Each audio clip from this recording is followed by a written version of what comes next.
All Hail Biafra! This is Biafra Liberation Army Network coming to you again. Please like, share, and comment. A candid representation of all the leaders, the Biafran leaders, that started from Ojukwu, Wazureke, Nnamdi Kanu, Simon Ekpa, and in the absence of Simon Ekpa, our leader, Deputy Prime Minister, Dr. Ngozi Rabweze. While I was doing that video, my heart was heavy. I was still not happy with our brother, Rafa Wazureke. But I said, who am I to change history? Let me add him his picture to the video, and hopefully he will turn a new leaf. I prayed and begged the God of Biafra, because mentally I wasn't happy putting his picture in that video. But I knew history is so funny. Today somebody might be acting, bad and evil, and tomorrow they might turn a new leaf. So I am glad that I added him to the intro to keep the real representation of the leaders of Biafra. And today, glory be to God, our brother Rafa Wazureke has come out again to say what he said in this video. He's saying that he wants to join in the protest for Nnamdi Kanu. And also, he would love to be a witness in the defense for Nnamdi Kanu in court. Very, very vital. Hear everything, I'll come back. Listen, and I'll have to break this one down. Listen.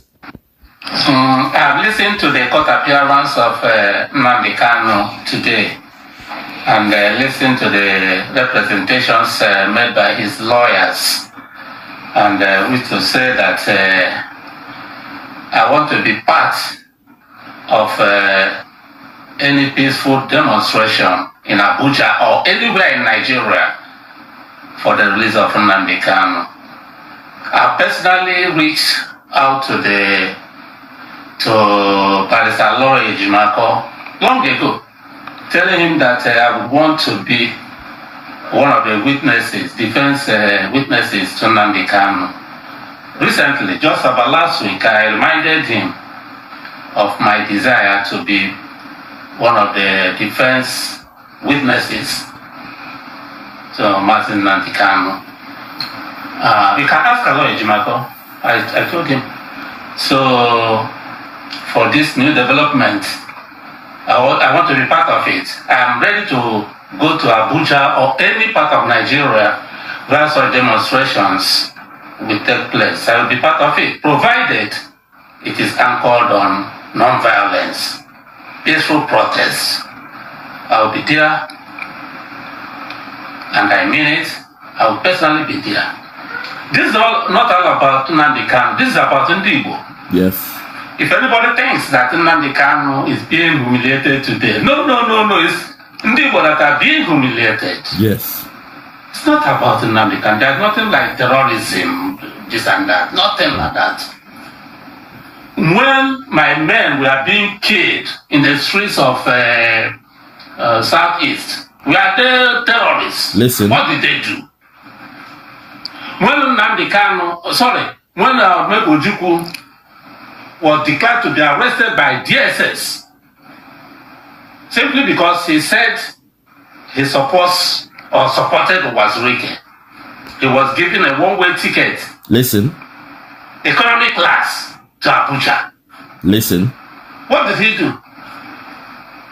It was just to humiliate Igbo by commanding our leader, Ojukwu, to proceed to Abuja on a one-way ticket, economy class. So all these things, I know them very well. It has got nothing to do with Nnamdi Kanu. It has to do with Igbo. To tell us that we don't matter in Nigeria and that we could be treated anyhow.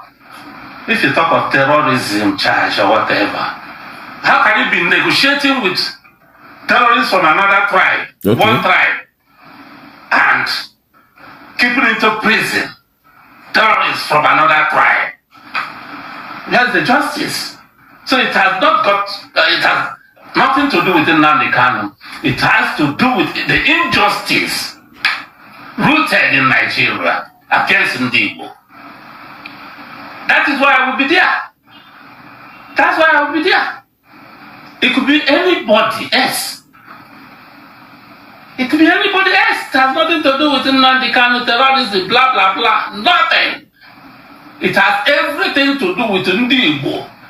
The situation of Igbo in Nigeria, the humiliation of Igbo in Nigeria, and everybody is affected. We have to do this because of the future of our children. I will be there. Thank you. Thank you very much, sir. God bless you. We appreciate you. We appreciate your words. Lord have mercy. This life is amazing.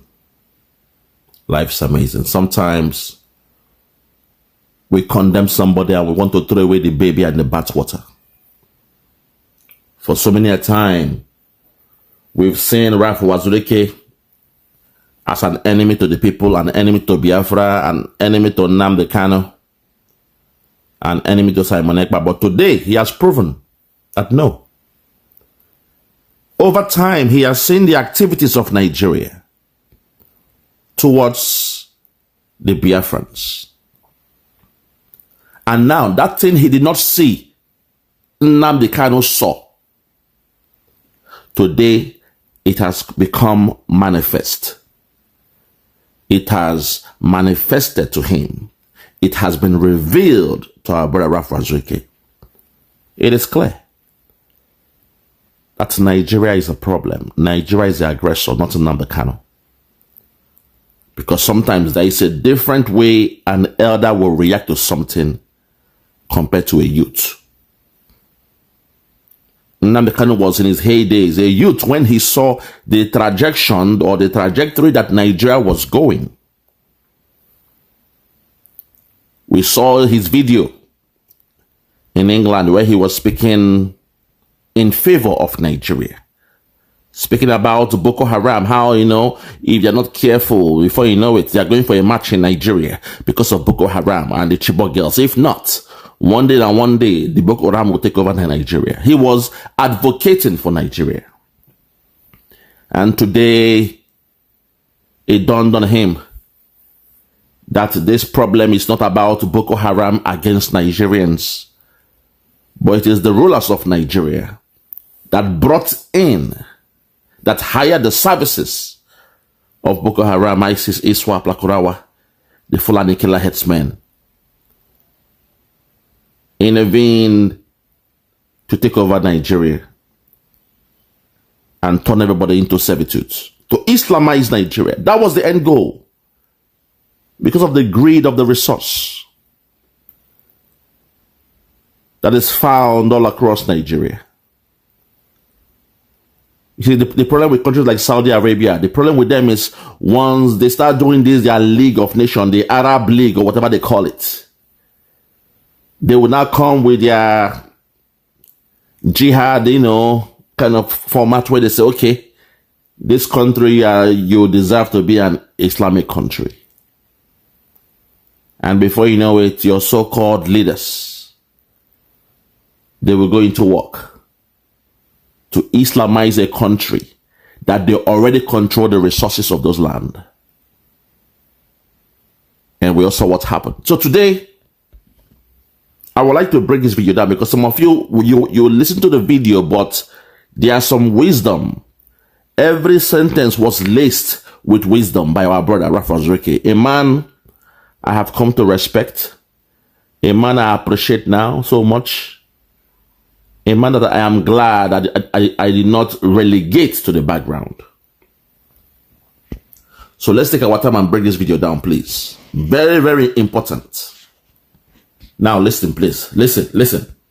I've listened to the court appearance of Nnamdi Kanu today, and listened to the representations made by his lawyers, and which to say that I want to be part of any peaceful demonstration in Abuja or anywhere in Nigeria, okay, for the release of Nnamdi Kanu. I personally reached out to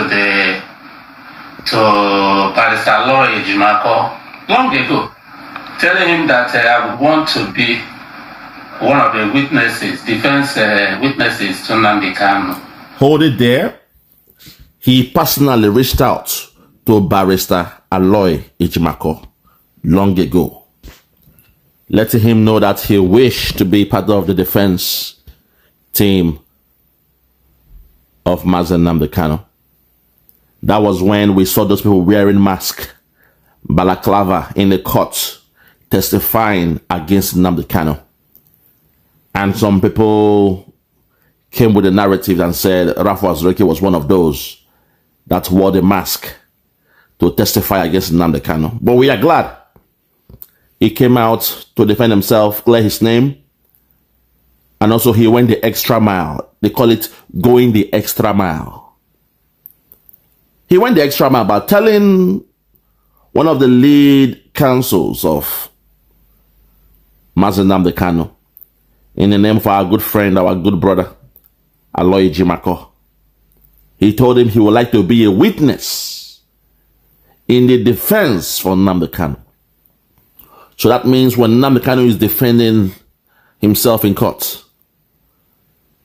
Rafa Azurike will come out as a witness to testify.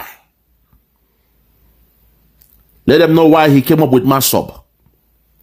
The injustice has not ended. I hope he will go back from the time him being a young man watching Ojukwu defend Biafra land when Nigeria came with a war. They waged a war against us. And as a young man, he went to law school and came back. Schooled in India. Stayed in Lagos and saw what was happening. The difference between the West and the East. Saw how the government fundings, when it comes to fiscal policies of the government, when it comes to the monetary policies of the government, larger of the resource came from the southeast or in the eastern region. But the least is done in that region. Instead, there was a capital flight all the way to Lagos, where you find every headquarters of all the companies, their branches. Business was booming in Lagos based on the resource flowing from the land of Biafra. He saw the neglect of his people by the Nigerian government. He saw the neglect of his region, the Biafran region. Hence he came up with Masob, movement for the self-actualization of Biafra. Movement for the self-sovereign actualization of Biafra, Masob. He came up with Masob to address the ills that he noticed was still ongoing, despite after the Biafran war they said, no victor, no vanquish. They came with the 3R: reconciliation, rehabilitation, reconstruction. But till this day, the land of Biafra has not been rehabilitated. Till this day, the land of Biafra has not been reconstructed. You name it. What have they done in Biafra land? Nothing. Instead, they've put police checkpoints all across Biafra land, which means there is a double taxation happening in Biafra land.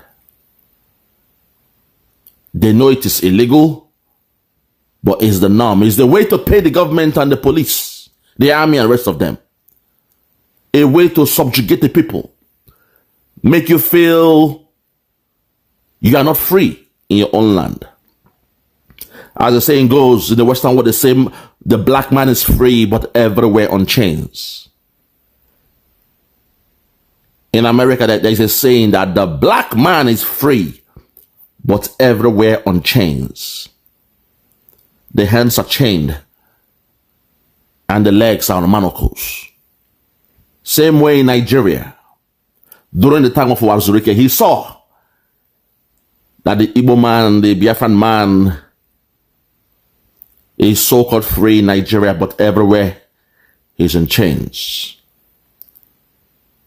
And ever since his movement was doing strong, waxing well, Nigeria understood the assignment. I hope he will come with this. And how he was blackmailed by the same so-called Igbo politicians working for the Nigerian government. I hope this man will come up with a story. Give a witness, an eyewitness account of how Nigeria did what it did to us.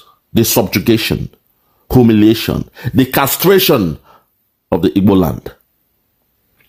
I hope.